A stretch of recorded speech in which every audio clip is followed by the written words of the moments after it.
বিশ্বের শীতলতম শহর হিসেবে পরিচিত ইয়াকুটস্কের নাম হয়তো অনেকেই জানেন। আর্কটিক সার্কেল থেকে ৩০০ মাইল দক্ষিণে এই শহরের অবস্থান। ৩ লাখ জনসংখ্যা বাস করেন ইয়াকুটস্কোতে। শীতে এই শহরের মানুষ এতটাই বিপর্যস্ত হয়ে যান যে বাইরে বের হলে তাদের চোখের পাপড়ি এমনকি দাড়িও জমে যায় বরফে। মাথা, নাক, কান ভারী কাপড়ে ঢেকে রাখলেও চোখ তো খুলে রাখতেই হয়। অনেকের মনেই এখন প্রশ্ন উঠতে পারে, তারা তো চাইলে সানগ্লাস বা চশমা পরতে পারেন, তবে চশমা পরলে সেটাও বরফে ঢেকে যায়, এমনকি ত্বকের সঙ্গে লেগে যায়। পরে চশমা খোলা আরো কঠিন হয়ে পড়ে। এমনই প্রাকৃতিক দুর্যোগের সঙ্গে মোকাবিলা করে টিকে থাকে ইয়াকুটস্কোরা।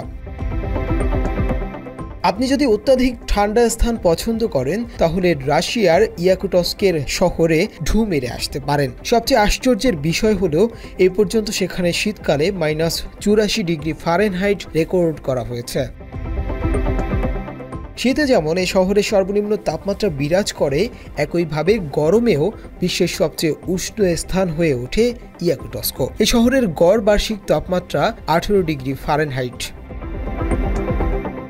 ইয়াকুটস্কো শাখা প্রজাতন্ত্রের আঞ্চলিক রাজধানী, যা ইয়াকুটিয়া নামেও পরিচিত। এই শহরের অনেক বাড়ি ও দালান মাটির গভীরে পুঁতে রাখা স্টিলের উপর নির্মিত, যা তাদের নিচের দিকে বায়ু চলাচল করে ও পার্মাফ্রস্ট গলতে বাধা দেয়। এমনকি পানি ও গ্যাসের লাইনগুলো প্রায়শই মাটির উপরে থাকে।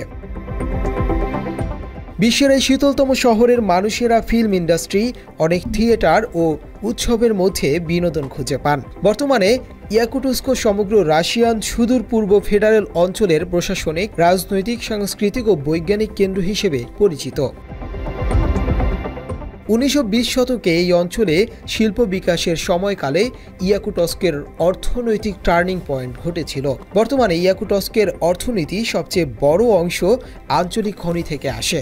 কয়লা খনি সাধারণ হলেও হীরার খনি অনেক বেশি লাভজনক।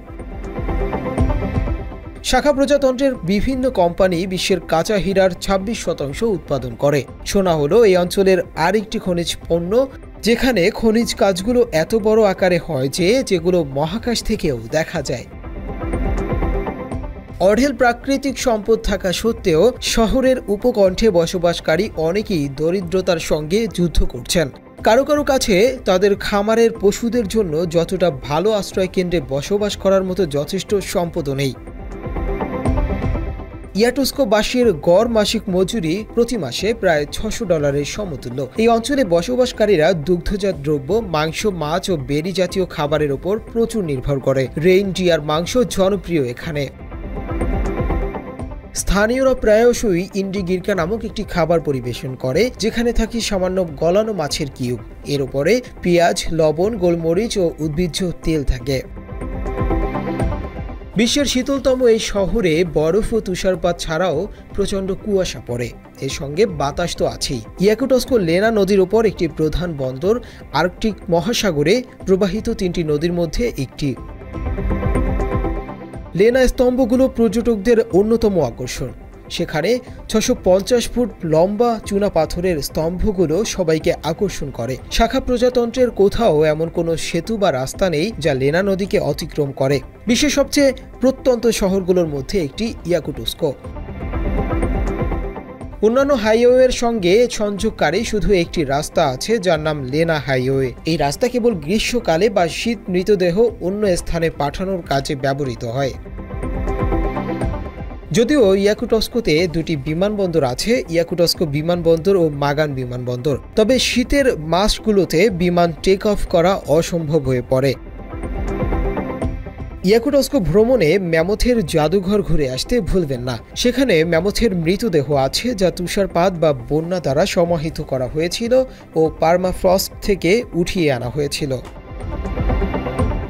এছাড়া সেখানে আছে পার্মাফ্রস্ট কিংডম। এটি একটি অত্যাশ্চর্য ভূগর্ভস্থ জাদুঘর, যেখানে কয়েক ডজন বরফের ভাস্কর্য আছে যা কখনো গলে না। স্থানীয় পৌত্তলিক দেবতা বুদ্ধ, ডেড মরোজ এর মূর্তি, এমনকি বরফের ভাস্কর্য পিকাসোর গুয়ের্নিকা এর একটি ব্যাখ্যাও আছে সেখানে। মুনতাসির তাশরিফ, বাংলা এডিশন।